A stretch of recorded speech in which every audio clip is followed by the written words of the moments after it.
है स्टूडेंट, आप सभी को स्वागत है आपके चैनल ABPN एजुकेशन में। और आज हम आप लोगों को बताएंगे क्लास 3 के मैथमेटिक्स यानी गणित का कुछ सिलेबस विषय सूची कि आप लोगों को क्लास 3 के मैथ में आप लोग क्या क्या पढ़ना है, क्या क्या जानना है, इन सभी चीज़ों को जो है आज हम यहाँ पे देखेंगे। दिख रहे हैं कि बहुत सारा जो है यहाँ पे बोर्ड पे लिखा हुआ है, लेकिन यह छोटे छोटे रूपों में जो है कर कर आप लोगों को यहाँ पे दिखाया गया है। चलिए हम लोग समझते हैं सभी को बारी बारी से। पहला जो है जीरो है। जीरो मतलब कुछ हो नहीं, यानी कि इसमें क्या दिया हुआ है, अस्मरणीय सूत्र, मतलब याद करने के लिए कुछ सूत्र यानी कि फॉर्मूले दिए गए हैं, कुछ तथ्य यानी कुछ टिप्स जो है मैथ से संबंधित दिए गए हैं।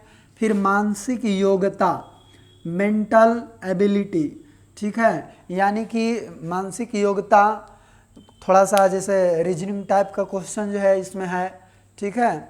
उसके बाद हम फर्स्ट नंबर यदि देखें तो वह है पूर्वाभ्यास।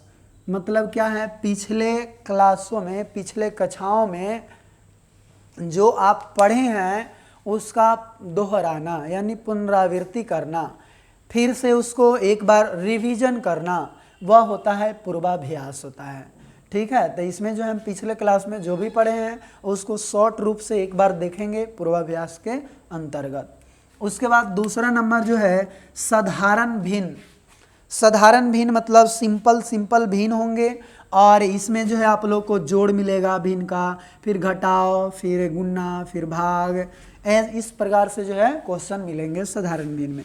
उसके बाद दशमलव भिन्न में क्या क्या पढ़ना होगा, दशमलव भिन्न के में दशमलव भिन्न से भाग देना, फिर दशमलव भिन्न को सरल करना, ये सब पढ़ना है। फिर साधारण भिन्न और दशमलव भिन्न में क्या संबंध होता है, उस संबंधों को इस चैप्टर के अंतर्गत जानेंगे। क्या रिलेशन होता है दोनों के बीच में, है ना। जैसे यदि हम कहें कि आपको और हमारे में क्या जो है रिलेशन है, क्या संबंध है, इस संबंधों को अगर किसी व्यक्ति के द्वारा जानेंगे तो वही जो है यहाँ पे संबंध साधारण भिन्न और दशमलव भिन्न में जानेंगे कि क्या कौन सा रिश्ता है ये दोनों के बीच में, ठीक है। उसके बाद साधारण भिन्न को दशमलव भिन्न में बदलना, यानी कि जो साधारण भिन्न होगा उसको डेसिमल फ्रैक्शन में कैसे बदलेंगे, इसके बारे में फिर जानेंगे।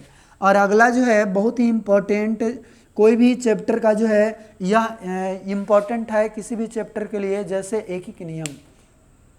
जैसे आप लाभ हानि बना रहे हैं, संख्या पत्ती में कोई मैथ बना रहे हैं, या तो आप समय और काम में के जो है कोई मैथ बना रहे हैं, तो उसमें जो है यह एकीक नियम का ही यूज होगा।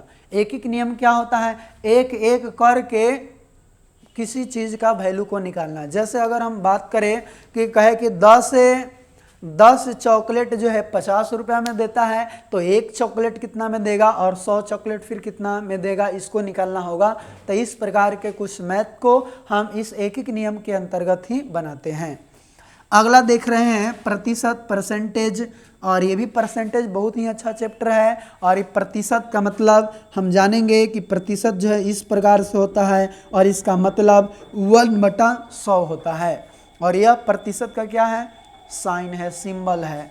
फिर उसके बाद एवरेज पढ़ेंगे, औसत जिसको हम लोग कहते हैं, है ना। जैसे अगर क्लास में बहुत सारे विद्यार्थी है और उन सभी के अगर बात करें कि अलग अलग जो है सभी का वजन कितना है, ठीक है, वजन कितना है, और इस सभी के वजन को हम देख लिए, लेकिन हम कहें कि बताओ तो औसत वजन कितना है, मतलब औसत वजन वो होता है जो सभी से थोड़ा सा ज़्यादा नहीं तो कम होता है, बीच वाला होता है ना। तो वो औसत के बारे में हम इसमें सीखेंगे। फिर औसत पर आधारित कुछ विविध प्रश्न देखेंगे, मिसलिनियस क्वेश्चन कुछ देखेंगे इस 11 नंबर चैप्टर में। उसके बाद 12 नंबर जो है अनुपात। अनुपात भी एगो क्या है, यह दो समान राशियों के बीच के रिलेशन को बतलाता है, संबंध को बतलाता है कि दो राशि है और दोनों के बीच में क्या रिलेशन है, उसको संबंधों को बतलाने वालों को हम बोलते हैं रेशियो यानी अनुपात बोलते हैं। अगला देखिए, यानी 13 नंबर है कार्य और काल। कार्य और काल का मतलब समय, यानी कार्य और समय जो है इसमें हम पढ़ेंगे 13 नंबर चैप्टर में कि रमेश जो है एक काम को 10 दिन में करता है तो उसी काम को महेश जो है कितना दिन में करेगा। इस प्रकार से जो क्वेश्चन आते हैं इस चैप्टर में पढ़ेंगे। उसके बाद बात करें समय और दूरी, यानी कोई गाड़ी जो है कितना स्पीड से चल रहा है तो कितना समय में तय कर लेगा उस दूरी को, इसके बारे में जो है हम जानेंगे 14 नंबर पाठ में। उसके बाद साधारण ब्याज है कि अगर कोई से हम उधार दे रहे हैं पैसा या ले रहे हैं तो वह 5 साल बाद जो है वह कितना जो है वापस लौटाएगा या हम कितना उसको वापस लौटाएंगे, उसमें जो है अतिरिक्त धन हमको कितना मिलेगा, यानी कि ब्याज उसमें कितना मिलेगा, ये सब चीज़ों के बारे में जो है हम लोग सीखेंगे साधारण ब्याज में। उसके बाद बात करें लाभ और हानि। अगर हम कोई सामान को बेच रहे हैं या खरीदारी कर रहे हैं तो उसमें हमको कितना फ़ायदा हो रहा है, कितना घाटा हो रहा है, वो सभी फायदा और घाटा के बारे में हम लाभ और हानि में सीखेंगे। उसके बाद जो है 17 नंबर क्रयमूल्य और विक्रयमूल्य निकालना, ये लाभ और हानि का ही यह भाग है, क्रयमूल्य और विक्रयमूल्य को निकालना। ठीक है, क्रयमूल्य कहते हैं जो खरीदने वाला मूल्य होता है कोई वस्तु को, जैसे कि इस कलम को हम 10 रुपये में खरीदे तो यह 10 रुपया क्या हो गया क्रयमूल्य, लेकिन इसको 15 रुपये में बेच रहे हैं तो 15 रुपया क्या हो जाएगा विक्रयमूल्य। तो ये सभी को निकालेंगे कैसे हम, अगर लाभ और हानि ये सभी दिया रहेगा तो इसके बारे में जो है हम लोग इस चैप्टर के अंतर्गत जानेंगे। उसके बाद अंग्रेजी इकाइयाँ, मतलब कुछ मापक है अंग्रेजी, जैसे कि लंबाई के अंग्रेजी मापक क्या होगा मीटर, ये सब। तौल की माप, तौल की इकाइयाँ जैसे केजी इसमन का नाम सुने होंगे, वो सभी के बारे में जो हम ये दोनों इस 18 नंबर चैप्टर में पढ़ेंगे। उसके बाद जो है माप तौल का परिवर्तन, यानी कि जब ये माप तौल का एक दूसरे से परिवर्तन कैसे करेंगे, जैसे किलोग्राम को ग्राम में कैसे बदलेंगे, हेक्टोग्राम में कैसे बदलेंगे, ये सब के परिवर्तन के बारे में इसमें समझेंगे। फिर उसके बाद है लंबाई के माप में संबंध और तौल की इकाइयों का पारस्परिक संबंध, यानी कि ये सभी के बीच में लंबाई की माप में, तौल की माप में, समय के माप में क्या मतलब पारस्परिक संबंध है। ठीक है, यहाँ पे माप होगा, समय की माप और पारस्परिक संबंध है। तो ये सभी के बीच में जो है हम रिलेशन यहाँ पे देखेंगे। और 20 नंबर क्वेश्चन, 20 नंबर यदि बात करें तो यहाँ वर्गमूल होगा। जैसे अगर कोई भी संख्या का लिखते हैं 20, चाहे हम लिख देते हैं यहाँ पे 16 और इसको ऐसे पहना देते हैं तो इसी को हम क्या बोलते हैं वर्गमूल, है ना। तो ये क्या होता है इसके बारे में हम इस चैप्टर में जानेंगे। फिर उसके बाद परिमाप और क्षेत्रफल, कोई भी आकृति है, विभिन्न प्रकार के आकृति का चारों ओर के लंबाई क्या होगा, जैसे ये रूम है पूरा इतना बड़ा तो किनारे किनारे सबको अगर नापेंगे तो कितना होगा, उसको बोला जाता है परिमाप बोला जाता है। क्षेत्रफल मतलब ये पूरा रूम में कितना सामान अट सकता है, हम ये पूरा कितना ही जगह में दरी बिछा सकते हैं, वह क्या होता है क्षेत्रफल होता है। फिर घनफल और घन के पृष्ठ का क्षेत्रफल, जैसे आप लोग देखे होंगे पासा, तब पासा को हम लोग बोलते हैं घन, और उस घन के क्षेत्रफल कैसे निकालेंगे इसके बारे में हम समझेंगे। फिर घन और आयताकार ठोस पृष्ठ के क्षेत्रफल, मतलब आप लोग देखे होंगे माचिस तो या बक्सा देखे होंगे, वह बक्सा जो होता है घन होता है लेकिन आयताकार घन होता है, तो उसका हम क्षेत्रफल कैसे निकालेंगे, पृष्ठों का क्षेत्रफल मतलब किनारे किनारे का पूरा क्षेत्रफल। तो इस चैप्टर के अंतर्गत बहुत ही अच्छे से हम लोग समझने की कोशिश करेंगे।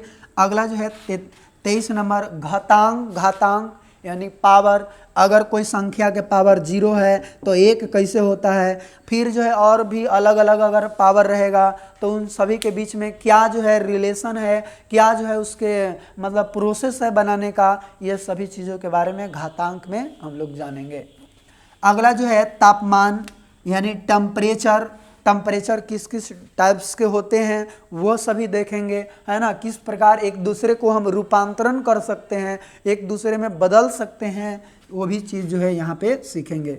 उसके बाद बीजक या बिल, यानी कि बीजक और बिल मतलब अगर जो है कोई दुकानदार भी जाते हैं और कोई सामान को खरीदते हैं तो वो पूरा जो है जो सामान खरीदते हैं उसका पूरा लिस्ट बना के देता है, बिल बना के देता है, और उसके अंतर्गत जो है हम लोग को पैसा देना होता है। फिर वह दुकानदार हमको कितना वापस करेगा या कितना और हमको और देना है, ये सभी चीज़ों के बारे में हम लोग सीखेंगे इसमें।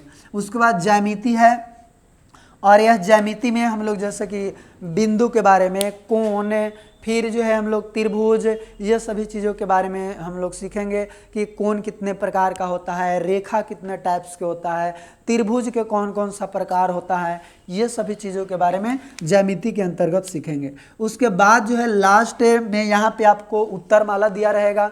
उत्तरमाला इसलिए दिया रहता है क्योंकि जितना सारे चैप्टर हम लोग पढ़ रहे हैं और उसे पढ़ते समय जो है अगर हम मैथ को बना रहे हैं, उसके बाद बना लिए और हमें जांच करना है कि सही बना है कि गलत, तो उस जांच के लिए जो है यहाँ पे उत्तर दिया रहता है। सॉल्यूशन नहीं बल्कि केवल उत्तर दिया रहता है कि इससे जो है हम सही की जांच कर सके। ठीक है। फिर उसके बाद जो है उत्तरमाला के बाद आपको मिलेगा जवाहर नवोदय विद्यालय का कुछ क्वेश्चन मिलेंगे, मतलब 3-4 साल का जो है क्वेश्चन मिलेगा कि इस टाइप से जो है क्वेश्चन पूछा जाता है ना। और जब आप इसको बनाते हैं तो उसको नवोदय में जो है किस टाइप के क्वेश्चन पूछता है, बनता है कि नहीं, वो जो है एक बार सीखने के लिए यहाँ पे मिलता है। ठीक है। और ये जब आप बहुत ही इंपॉर्टेंट जो है सभी चैप्टर दिए गए हैं, जब आप इसे पढ़ेंगे तो ये सभी क्वेश्चन जो है आप लोग को बनेगा। फिर सैनिक का भी क्वेश्चन इसमें रहता है, फिर सिमुलतला का भी क्वेश्चन इसमें रहता है कि सिमुलतला का 2-4 साल का क्वेश्चन है, सैनिक का है, ये सब का रहता है। फिर नेतरहाट एवं हजारीबाग, नेतरहाट जानते होंगे, उसके लिए जो है क्वेश्चन इसमें 3-4 साल का रहता है। फिर हजारीबाग लड़की के लिए जो भी तैयारी करना चाह रहे हैं उनके लिए भी क्वेश्चन यहाँ पे रहता है। उसके बाद यदि देखें तो यहाँ पे 2-3 सेट जो है इस प्रकार से यह दिया हुआ है नेतरहाट और हजारीबाग का। और यहाँ पे लास्ट में देखेंगे मॉडल टेस्ट परीक्षा, मतलब ये सभी चैप्टर को जब हम पूरा पढ़ लेंगे तो एक लास्ट में टेस्ट देना होगा और 3-4 मॉडल सेट भी आप लोग को मिलेगा कि इसको जो है हम जितना भी पढ़े हैं तो उससे क्या क्या सीखें, इसके बारे में जो है यहाँ पे हम लोग को मिलेगा सीखने के लिए। ठीक है। तो हम जो है अगले वीडियो से हम एक सिलेबस स्टार्ट करेंगे पूर्वाभ्यास से, यानी 1 से स्टार्ट करेंगे और बहुत ही अच्छे तरह से समझते हुए आगे की ओर पढ़ेंगे। और आज के लिए इतना ही, और फिर से मिलते हैं हम नेक्स्ट वीडियो में। तब तक के लिए धन्यवाद।